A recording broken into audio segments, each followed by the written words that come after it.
Did you ever sit and wonder, ooh, did I close the garage? And then the next morning, did you ever ask, hey, where did my bike go? If so, this sensor might be for you. Today, we're looking at the all-new Zooz ZSE43 Tilt shock sensor. Some folks have been waiting a while for this new version to come out. There's even a waiting list sign up on the Smartest Home website. We were lucky enough to be invited into the beta test for this particular product, so we've received this pre-production unit for evaluation and testing.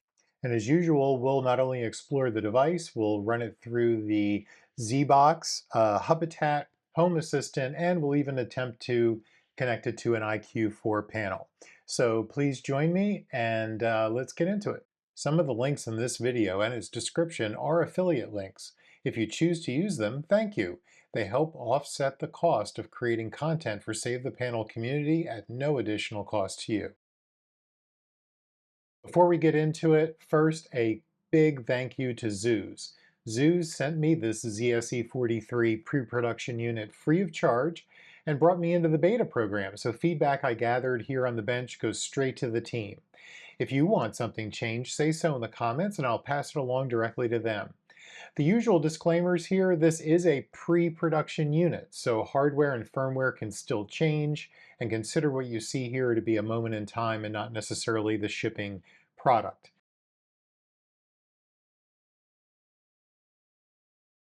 Okay, so let's take a look at the sensor itself. And since it is a pre-production unit, they ship kind of plain Jane, which is to be expected, no problem there. It comes with a bracket, the sensor itself, and we'll pop this open.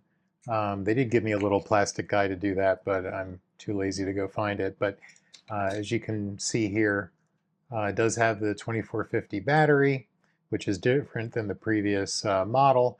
There's the button for inclusion. There's an LED, multicolor LED down there. So pretty much what you would expect. But what is new? This is Z-Wave 800 long range. It uses now a triaxial accelerometer as opposed to a mechanical tilt mechanism.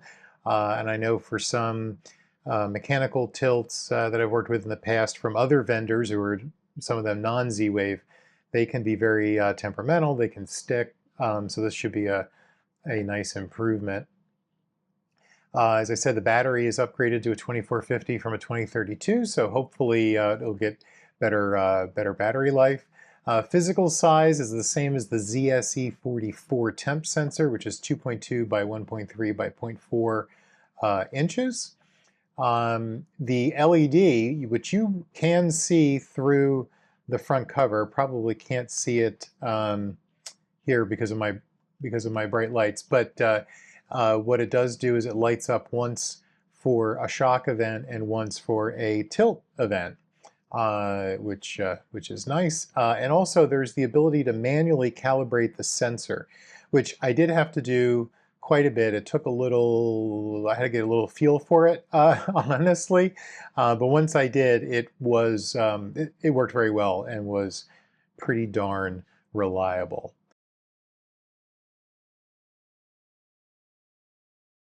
So you know how I love my Z-Wave parameters on devices. So with this review, of course, we're going to look at the parameter list. If you go to the Save the Panel website, and you can search for ZSE43, and you'll find a little sneak peek article about this video coming up, but you'll also see this article about the manual and parameter docs. Now these are pre-release documents. You can go here to download them, but keep in mind they will change most likely with the final production firmware. But we'll start with the manual. This manual is everything you would expect if anyone does get the device when it's in production. One thing I will call out, unless of course this is rewritten before it's in production, is the calibration instructions.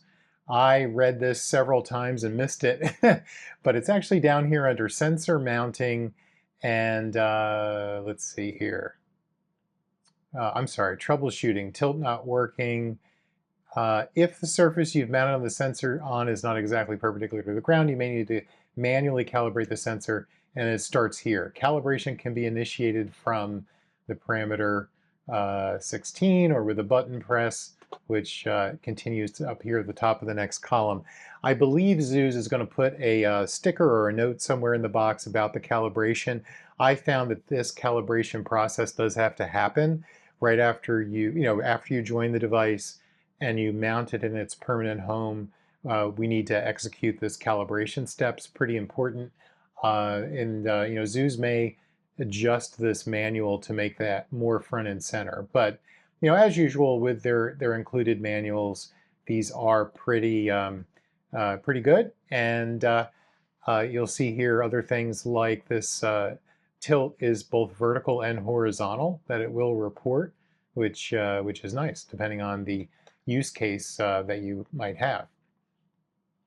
Now looking at the parameter file, here we go. And again, I love when I'm in the beta program and they give me these parameters that are in Excel format or Google Sheets. I think they're easier to read, quite frankly. So we have a variety of parameters here. And of course, you can go to the website and look at them. I don't want to read them all, but you can control the way the LED blinks, battery reporting threshold, vibration sensor sensitivity. I will say in my testing on low, it is pretty darn sensitive. I really was impressed by how sensitive it was. And to me, I almost thought the vibration and shock sensor was the shining star here. Certainly the tilt worked well. I'm giving you some sneak peeks, but the vibration I thought was very useful. You can delay reporting. You can disable one or the other sensor or have them both be enabled depending on your use case. Let's see, what else was interesting. Vibration clear delay, the amount of time the device waits to clear notification after the last vibration was detected. You can reverse the open-close orientation of the tilt. Keep in mind this device only reports open or closed. It does not report the number of degrees of an angle, say. It is only an open-close device. However, if I scroll down a bit, you can configure the open angle and the closed angle of the sensor, closed angle being between 0 and 20 degrees, open angle between 60 and 90. The more I think about it, this might be a recommendation I make to Zooz to see if it's possible that this 60 could be even lower. And you'll see in my test case in a little bit, I was using basically a Mailbox as my tilt device for a lot of my testing, and I had to set it at 60 because of the way my little test Mailbox was set up. It might be nice for some use cases for that to be maybe 45, but I'm not sure if that's technically possible, but I will mention it to them. And then this one right here, parameter 16 is the magic secret sauce, which enters calibration mode. And we'll talk about calibration mode in just a minute, but it can also be triggered by clicking the Z-Wave button 4 times quickly, and as I said, becomes very important to getting things to work reliably. Well, once it's calibrated, it seemed to work very well.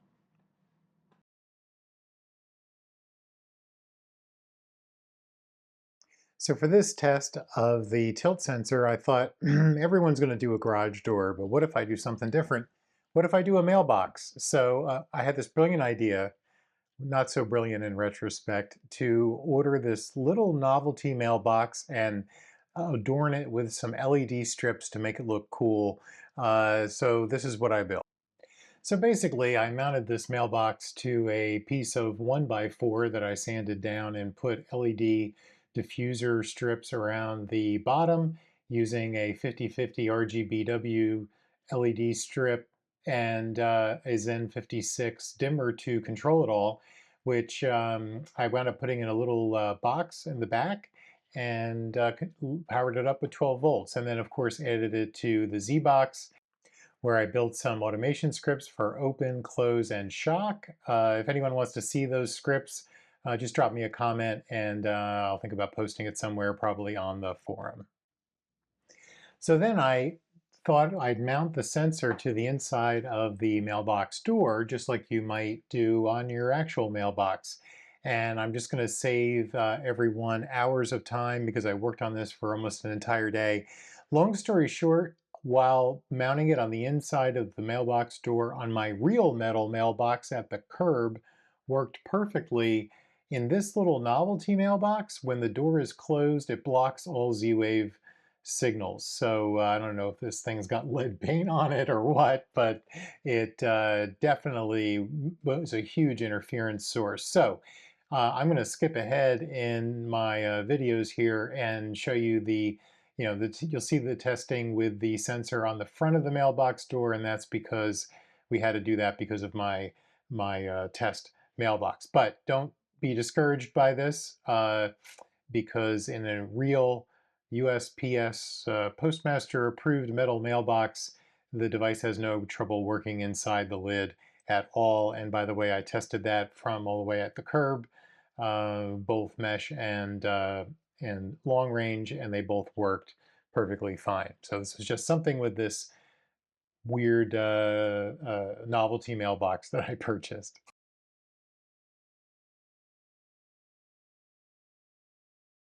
Okay, so to start, we're going to join this to the Z-Box. I will say, though, as I mentioned a second ago, we had issues here with the metal, type of metal or the paint maybe that this little test mailbox was made out of. So we're going to do all of our testing with this device attached to the outside. For those of you that may recognize this blue stuff, that's FunTac. Remember that from when you were in college or high school and you put those posters up on your walls? It works great, especially here on the test bench, connecting things temporarily. I really love it. In any case, I'm going to cut now to a clip of all my attempts to learn how to configure this particular device, do the calibration, find out the issues with the mailbox and the metal it's made out of. I'm going to spare you all of that. It was a solid day or two of my life, and I'll just leave it at that. So we're gonna do this fresh. First things first, let's attach it to the Z-Box. Okay, so here we are in the Z-Box. We're going to go ahead and add the device. And I'm going to need to put this in inclusion mode, so let me open this up and get ready to do my 3 button presses.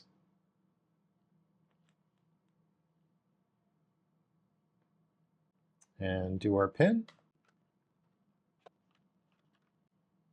Okay, so I joined it, and it comes up as 2 devices. One is the door sensor, and the other is the shock sensor. And I've called it Mailbox because it's going to be on our test mailbox here. So now I'm going to go ahead and mount it. So what's interesting here is how to calibrate it. The best way to calibrate it is to put it in its installed position and enable calibration mode. And then it will go through the calibration. What I'll do is leave the cover off of this, and since we have the benefit of connecting this outside, we're going to calibrate it in place with the cover off. Although if you need to put the cover on, I've found that you can start calibration mode, throw the cover on, put it in place as fast as you can, and just let it sit there until the calibration mode is done, and then things should work well. There are 2 ways to start the calibration mode on this particular device. The first is to go in here to the sensor and set a parameter. And then the other is to do a button press sequence on the front of the sensor. So before we get into the details there, let me show you one additional thing, which is this is a pre-production unit. So as such, when you look at the parameters, the listing is missing some items. So the folks at Zooz were good enough to send me an updated parameter template, which I do have here, and I'm going to go ahead and load that. And now with the new parameter template, I do have all the parameters available. When this goes into production, I imagine we would not have this particular need, but in any case, it's right here, parameter 16, advanced calibration. And if we enter calibration mode, save it, and then do the wake sequence here, which is 4 presses of this button, it will wake the unit, accept the parameter 16, and then enter calibration mode.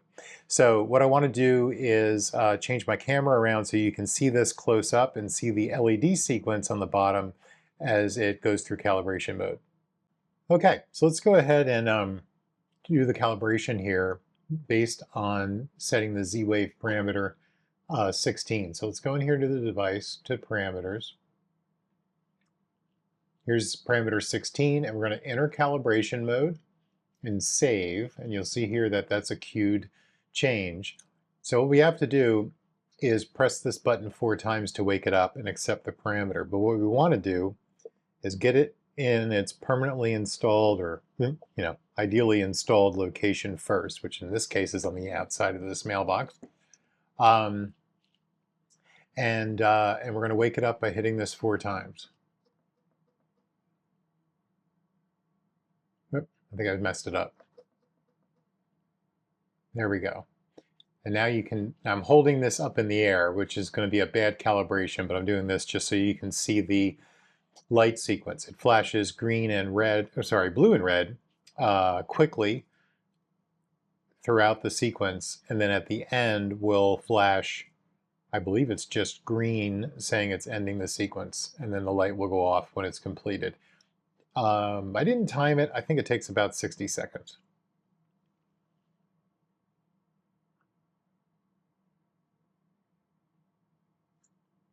Now we're coming toward the end with the green and red flash.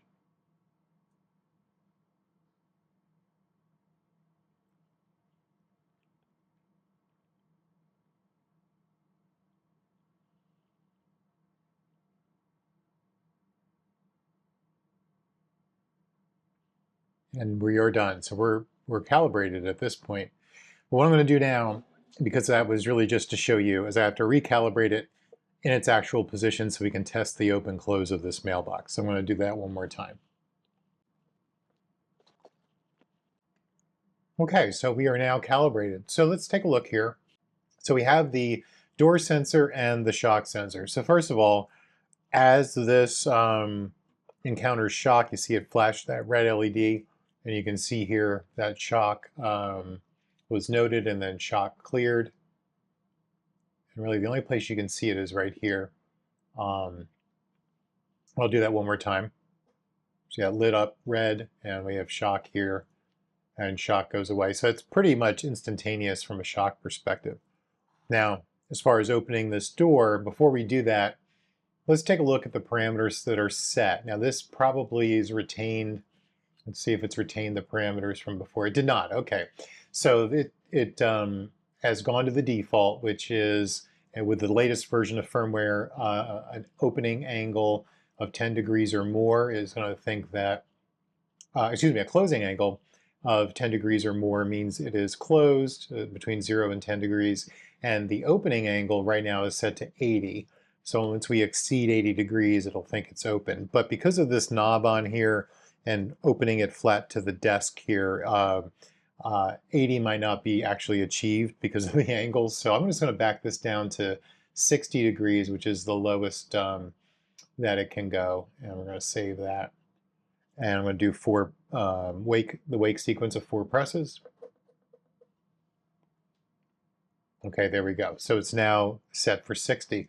So with that, let's see if we can sense the door open close. So you can look here at not detected. You can also look up here at this icon. Actually, let me make that bigger for you. So let's see, when we open this up. Actually, I think I'm hitting something here on my desk. That's my bad.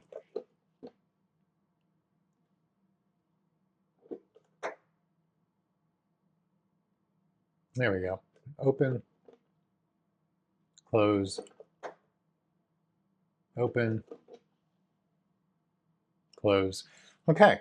And what just happened there, where after the calibration, it took a cycle or two before it realized where it was. I find that that has happened throughout the testing, but once it does it, it seems to work pretty well. I mean, there is a bit of a delay. We did have a question on the forum from someone asked a bunch of questions about this. device, and one was, what is the delay between something actually opening and closing and being recognized? Well, you can kind of see it here in real time. It is just, just a little delayed. So, all right, so for fun, if you may have noticed, there's some LED strips along the bottom of the mailbox. I'm just going to attach the actions of the sensor to those LED strips with a little bit of automation. So bear with me just 1 second.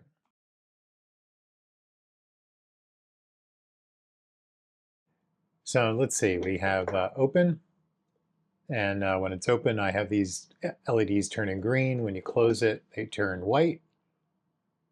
And you can also see it there in the dashboard display. But if there's shock, then it flashes blue and red because the cops are coming because you're trying to steal my mailbox. So the automations definitely work, and I can show you a little bit about how this device displays in the Z-Box. So if we so first of all, let's look at the devices themselves so we get acquainted here.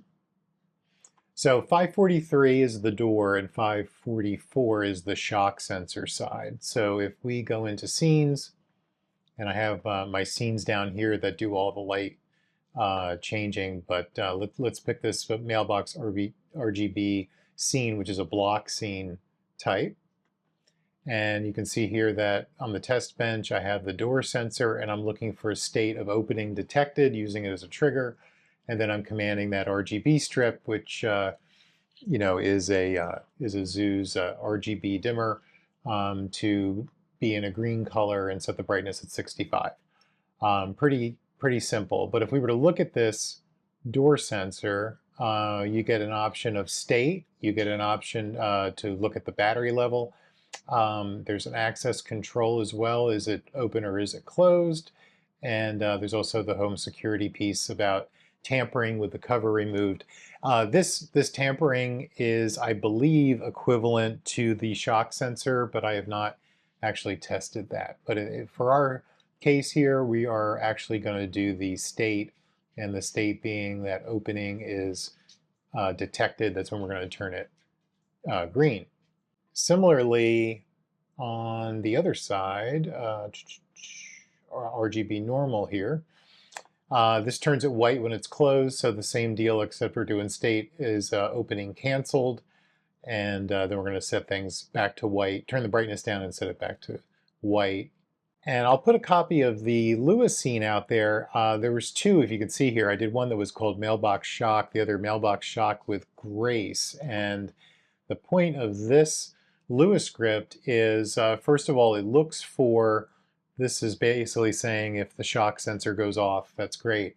But over here, what we're doing is we want to make sure that just by virtue of touching the mailbox to open the door, that we don't alert on a shock sensing of us opening the door. So it's basically saying, hey, if I see shock and within a certain amount of time, about 2 seconds, the door is opened, that's really a door open thing I need to recognize, not a shock thing. So it was just a little tiny script I whipped up to prevent that. So if I come over here and I'm kind of a little rough about opening it, it just turns green. It doesn't notify it as a shock. Same thing with closing.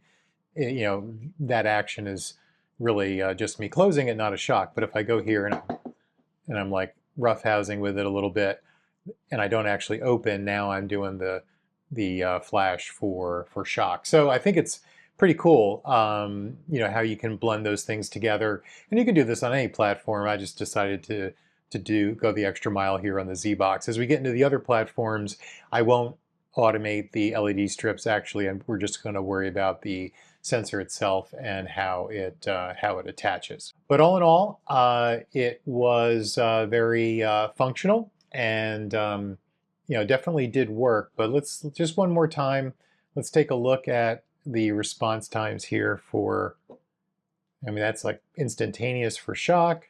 And as far as the door opening, a couple of seconds, close, 1, And less than a second, open. Less than 2 seconds, I'd say. So it definitely is responding. It's just not the fastest. Now, of course, the use case here is traditionally something like a garage door that's moving relatively slowly as it closes, and that's going to work perfectly fine. I actually did attach this to my garage door and opened and closed it a bunch of times over a couple of days. It didn't miss a beat. It always sensed that door being opened or closed. This is just my, easy to do on the test bench, or at least I thought it would be easy.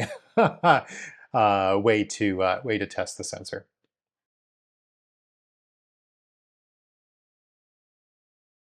So one item I almost forgot was to show you some of the other features of this particular device, and namely the associations. So there are a couple of endpoints here, or groups rather. We of course have Lifeline, but we also have group 2 here, which is basic set for the contact sensor. So based on the open or closed status, you can directly associate it to another Z-Wave device to have that device turn on or off, like a light or LED strip or whatever you'd like. And then there's group 3, which is the same for the shock sensor. So maybe if there's shock, all you want to do is turn on the front porch light maybe, or something to that event. And it would be very easy to do here with direct association.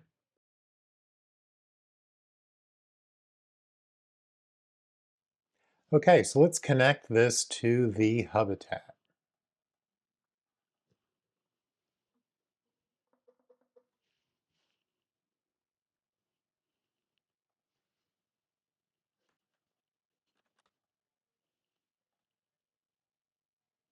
Okay, so we are now joined. Let's see what we have. Let's go to device info first. So it is recognized as the ZSE43 Tilt shock sensor. I wonder though if that's most likely, because again, this is a pre-production unit. This is probably the driver for the previous ZSE43, but it does have my label of Mailbox sensor here. So I guess the first thing we should do is run the calibration. But if we go here to preferences, the calibration is not expressed here as a preference we can set. So we could do the button sequence on the front to do the calibration, but let's just see if we can set or obtain more parameters by changing the driver. So there are a couple of generic drivers I've used in the past. Let's just see how they work. First, I'm going to try the universal scanner driver and see if this happens to pick up those parameters.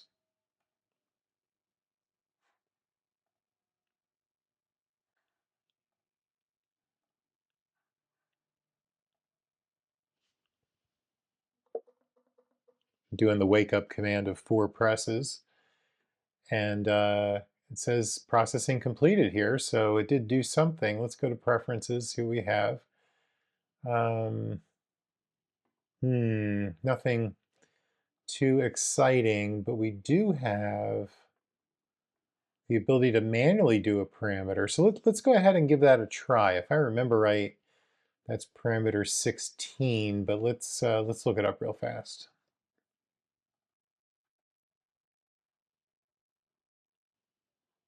Yes, so it's 16 needs a value of 1 with a byte length of 1. So let's go ahead and try that.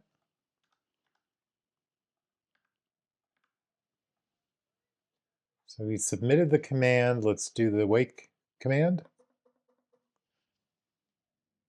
Did wake, but it's not going into configuration mode. So I'm not sure it actually, let's see here. Yeah, I'm not sure that that's actually working. So at this point, I tried a variety of drivers, doing it differently, doing it a couple of times, refreshing the screen. And at one point, I was able to get the scanner driver to proceed through more deliberately by continually issuing the wake command on the device, but it still didn't yield any better results. Okay, so after trying a number of things, the scanner driver a couple of times, a basic Z-Wave driver, etc., I could not push the configuration parameter there. So we are going to configure it with the button press, which is to hold the button down for 5 seconds. So let's give that a try.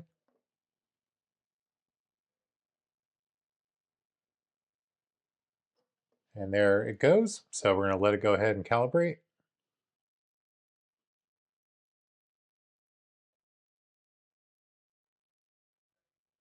Okay, so let's go into live logs and see if we can see the activity from this device in real time. So first of all, shock is easy. Oh, just tapped it and here we go. Mailbox sensor shock is detected and shock is clear. That works fine. Let's, oh, you know what? We didn't set our parameter for the open angle. So this might not actually be a good test of open close. Let's see what happens. We may need to go back and change that parameter. Hopefully we can see that parameter. Let's go back and check it out.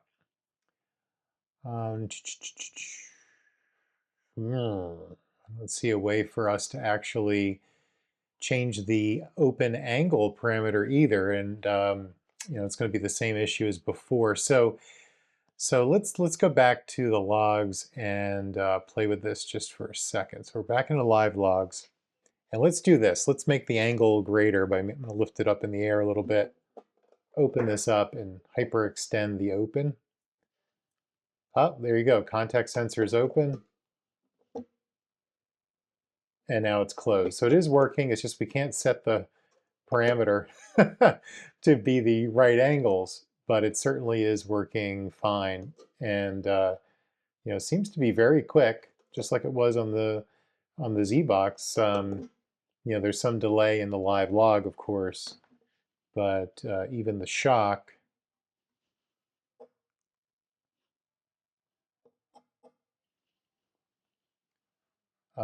did that just not work?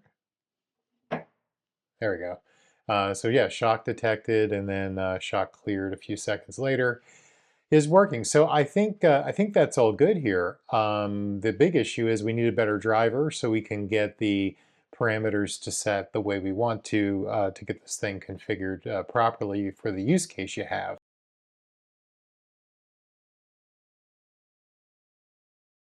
While we're here, let's just look in some automations. I wonder if we should do basic rules or rule machine. Let's just look in rule machine and see, see how it expresses itself. So we're going to do a test ZSE43. Oop. And let's select a trigger event. And I believe this is going to come up as a contact sensor. And there it is, mailbox sensor. And are you looking for it to be open or closed? And you can create that trigger event. So that looks good. So let's also see if we can find the shock sensor event. Shock sensor, there's the mailbox sensor, update, and shock reports detected, clear, or triggered. So I think that's showing up in the rule engine appropriately. So I think that's going to be fine. So, Hubitat and their drivers, sometimes are things that become the sticky wicket with some of these devices, especially as they're newer. But I think functionality-wise, it's going to be fine once the updated driver is available.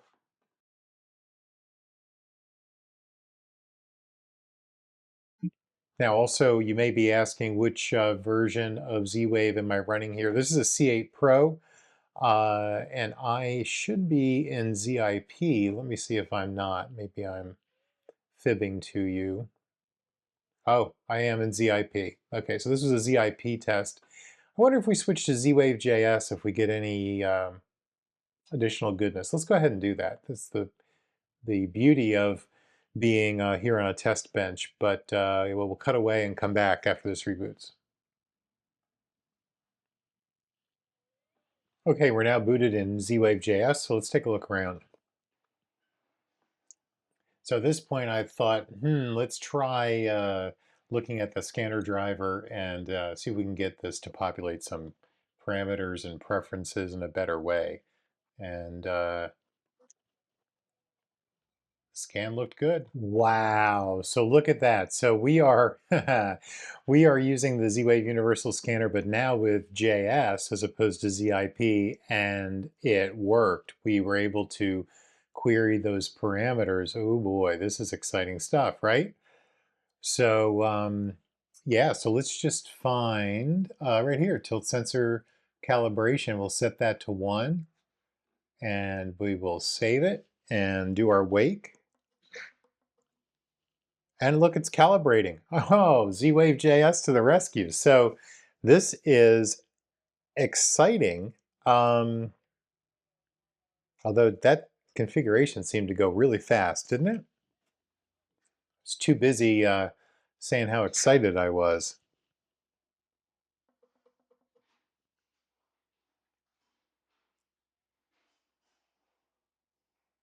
Yeah, just woke it up. Yeah, again. Yeah, I think it's working. Okay, great.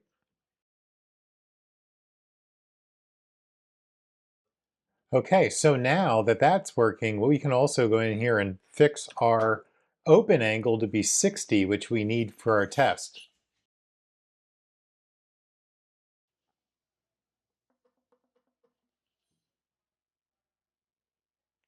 Okay, so we should have our parameter now set for 60, and we've got our calibration done. So now let's flip back to the ZSE43 actual driver. All right, so now we're back to where we were using the right driver. So let's go into live logs, and let's see what we can see here. So first of all, some shock. Oh, we got shock detected right away. Shock is clear. That's great. So let's open it without lifting it in the air artificially, because now we have a 60-degree open angle. Oh, look at that. Mailbox is open.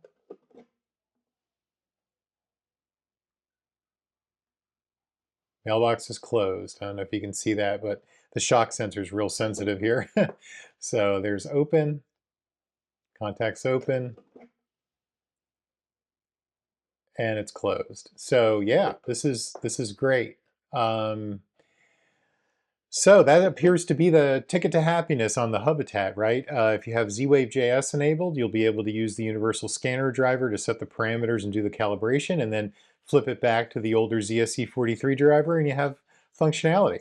But if you're still using ZIP, you might have a little tougher of a time with the device in this state until something is repaired on the Hubitat ZIP side. So all in all, very useful and very functional in the Hubitat, I think.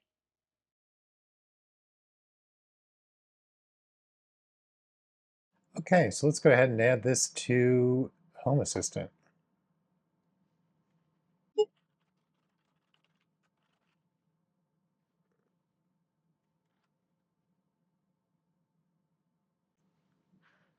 Okay, so that added pretty well.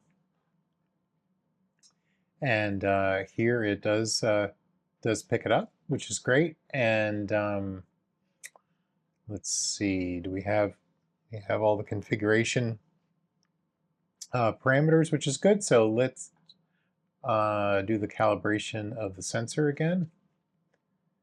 And 4 presses to update that value, and it's updated, and you can see right there it's doing its calibration. We'll let that finish. And while we're waiting for that, let's move over to this notification area. So we'll be able to see the open close state, and this cover status here, I believe, is actually going to be the shock sensor. So let's see. There you go. There's the shock sensor. It comes up as tampering cover removed, but it says that even with the cover on, by the way. But let's go ahead and try the door. And There we go. Same issue with the angle that we had in the Hubitat. Let's go ahead and adjust that parameter for the degree angle of open. Yeah, it's set to 80. Let's make it 60. And again, wake it up to get the parameter. Okay, so now with that in place, let's see how we do. Much better.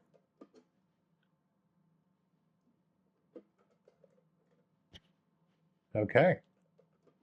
All right, so we seem to be functional here. So one area I did want to show in Home Assistant is what does the device look like on the Home Assistant side. So if we go in here to the sensor, we can see that there's a few disabled entities here. We have the mailbox sensor, alarm level, type, window doors closed or open, regular position or tilt position. Some configuration entities here, which is nice. Looks like they're all coming over. And some diagnostic entities as well. So it looks like it is fairly well represented on the Home Assistant side. I would imagine there's no difficulty with any automations, but hey, just for giggles, let's just try to throw one together here. Is anyone else still trying to get used to this new automation builder? I know I am. Oofda. Okay. So yeah, binary sensor, door closed or opened, or the state. That looks good. Now what about, oh, here we go, tampering. So we can say that when the shock sensor goes off, that would be to tampering detected. That looks good. Then we're going to do something. Okay, so I've got a Zigbee bulb here on the test bench. We're going to toggle that whenever there is tampering going on. So let's see, this will be our mailbox. All right, so very, very silly, but we'll give it a shot anyway. Okay, so let's go ahead and test that. I don't have enough cameras to show you, but trust me, I'm going to tap the mailbox and the light goes on, and wait for the clear delay and then tap it again and it goes off. So I think automations are no problem. This thing is ready for prime time in Home Assistant.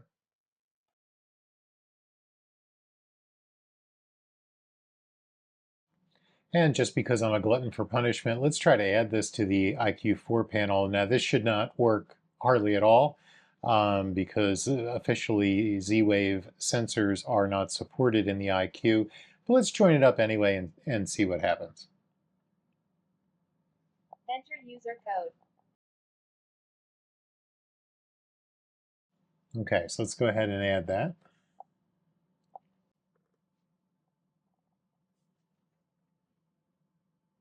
Now I would expect this to come up as an unknown device or other device. Looks like that's what's happening. Okay, just so we know what it is, I'm just going to give it a name of Tilt. Yeah, there's the warning that it doesn't know what it is. And I'm sure we have an error on our system check. Yeah, we certainly do.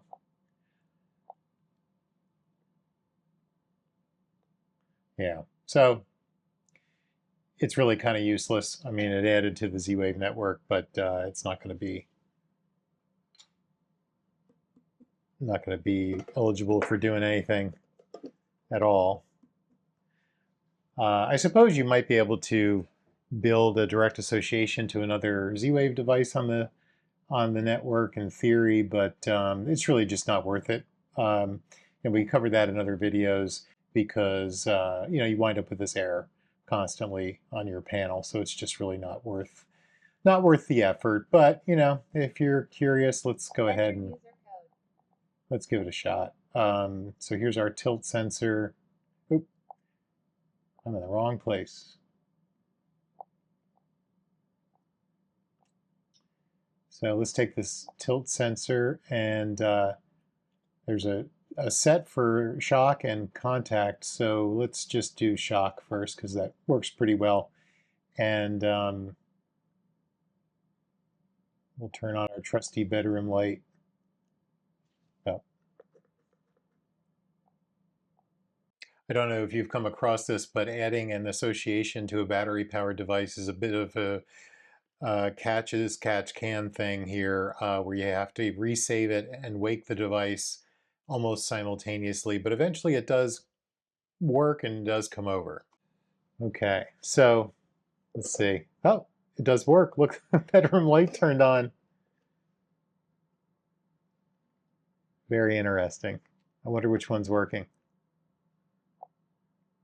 It's supposed to be for contact sensor. So let's watch that bedroom light. We open it up, the light turns on, close it, and there we go. It takes a second, but it does go out.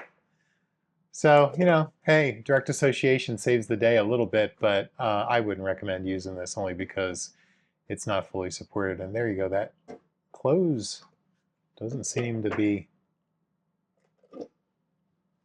so reliable. All right, well, that was a fun little exercise, but not really practical in the real world. So I'll go ahead and delete the device now, but suffice it to say I wouldn't recommend using this with the IQ4.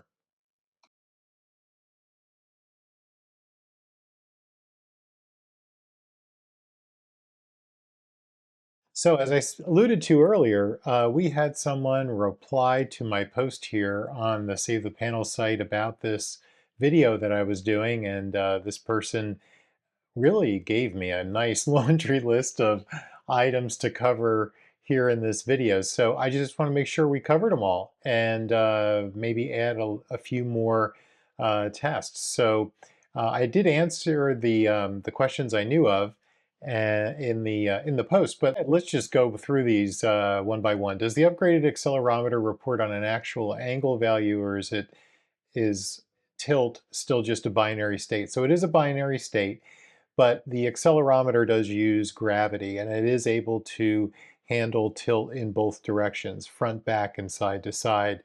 And as you saw in the video, it needs to be calibrated based on its closed state for that to work. Is the threshold configurable? Yes, and you can see that in the parameters what the range is. What is the latency from physical tilt to the report hitting the hub, and does it differ between classic mesh and LR mode? So you can see that in the video. It was pretty much instantaneous. There really isn't a delay in it hitting the hub as much as there's a delay, I believe, in the accelerometer recognizing the fact that it's now tilted. The next question here is about a fast tilt and return cycle. And I did try that, and it does not really seem to like moving super fast. It's more of a gradual open and rest and close and rest, at least in my testing. I don't think you could use it for something that flaps back and forth very quickly. The Z-Wave JS, does it get identified correctly in Home Assistant out of the box? You can see that in the Home Assistant side. It actually does. And I did post in here the ID numbers that this person was looking for. Do the existing configuration parameters carry over, particularly the one that lets you enable tilt only, shock only, or both? Yes, you can see that in the parameter file. They're all there. The battery is bigger, as I said earlier. It's a 2450 rather than 2032. I don't have any, didn't have it long enough to do any real world battery life estimate testing to really answer that question. We'll have to see. The Duracell contact issue that Zooz warns about, that's a good question for Zooz. I did not have a chance to ask that, but I find that goes, the bitter coating on those cells does seem to trip up a lot of manufacturers, even beyond Zooz. So that's what you're referring to. I wouldn't be surprised if that's still ill-advised.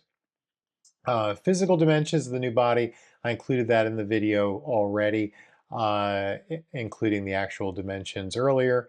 And the operating temperature range, is specified in the manual that was provided to me here. I put it on the left-hand side of the screen, which was 5 degrees to 104 Fahrenheit. I have not heard if that is changing in the production unit. So of everything that was asked, the only thing I did not actually test on the video anyway was if the where is it here? If the latency was different in mesh mode than LR mode.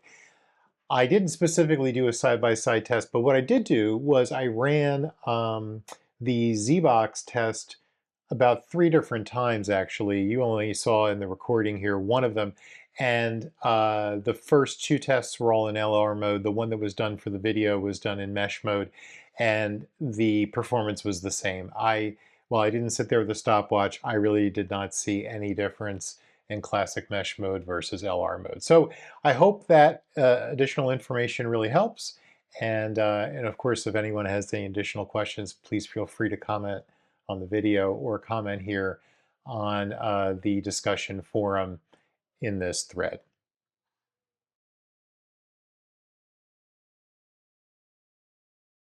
Thank you for joining me on this exploration of the Zooz ZSE43 Tilt shock sensor, this pre-production unit that I was given to evaluate. We covered an awful lot. This is a very long video. Thank you for sticking around.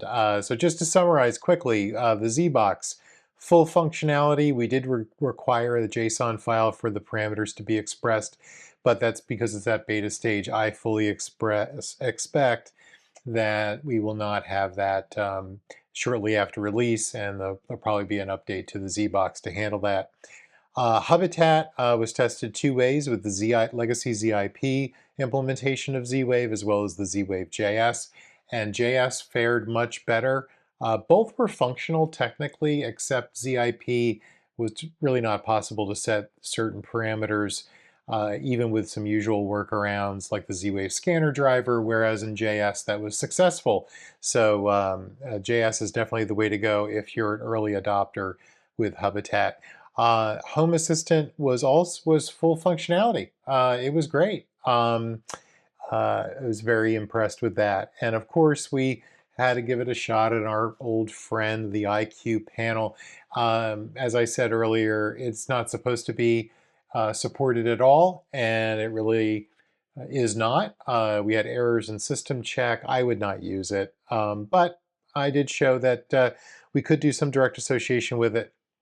It will technically join to the panel, but I would just avoid it if you can. So the magic question everyone's asking is, well, when's it going to come out? I've been told September 2026, and I put the footnote in there that unexpected delays can always occur. That is verbatim what Zooz has told me.